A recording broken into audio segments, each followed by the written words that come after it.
During the past academic year, the Maes y Gwendraeth Under-13s netball team won every single match in the Briannes Schools netball tournament.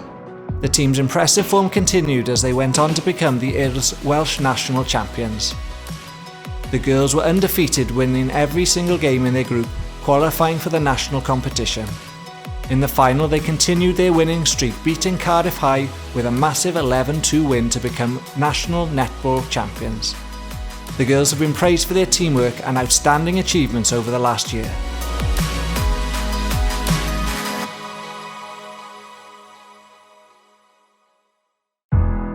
Roedd tîm criced Ysgol Gymraeg Gwenllian yn brysur iawn llynedd wrth iddynt gystadlu ar lefel rhanbarthol a chenedlaethol.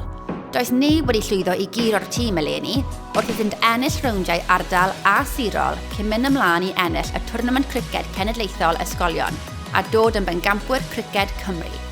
Chwaraeodd y tîm yn erbyn ysgolion ledled Cymru gan berfformio'n ragorol yn gyson.